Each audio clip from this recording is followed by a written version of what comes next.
বয়স হলে কি পেট তো আর বাধা মানে না। যেখানে পরিবারের খাবার জোগানোর চিন্তার ভাঁজ, সেখানে মৃত্যুর আগ দিন পর্যন্ত করতে হবে পেট চালাতে কাজ। ঠিক এই নির্মম বাস্তবতায় ৮০ বছরের জরাজীর্ণ শরীরে প্রতি ভোরে ট্যাক্সির স্টিয়ারিং ধরেন এই বৃদ্ধ। শেষ বয়সের বিশ্রাম যাকে ছুঁয়ে ফেলেছে, তখন বেঁচে থাকা আর অসুস্থ স্ত্রীকে আগলে রাখার চেষ্টায় লড়াই করছেন তিনি।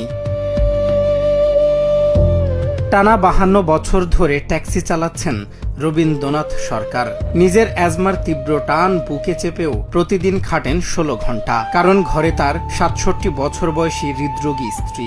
এই নিঃসন্তান দম্পতির দেখভাল করার কেউ নেই, তাই নিজের শরীর নিংড়ে ভালোবাসার মানুষটার মুখে দুমুঠো অন্ন আর জীবন বাঁচানোর ওষুধ তুলে দেওয়াই এখন এই বৃদ্ধের একমাত্র কাজ।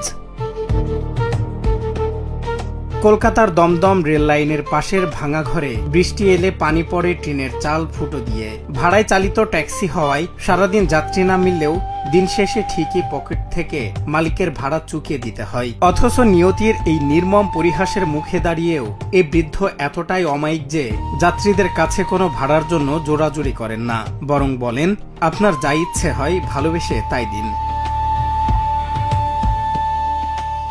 সোশ্যাল মিডিয়ায় চৈতালি বসুর ক্যামেরায় এই দৃশ্যবন্দী হওয়ার পর মুহূর্তেই তা ভাইরাল হয়ে যায়। লাখো মানুষ এই বৃদ্ধের আত্মমর্যাদা দেখে চোখের পানি ধরে রাখতে পারেননি।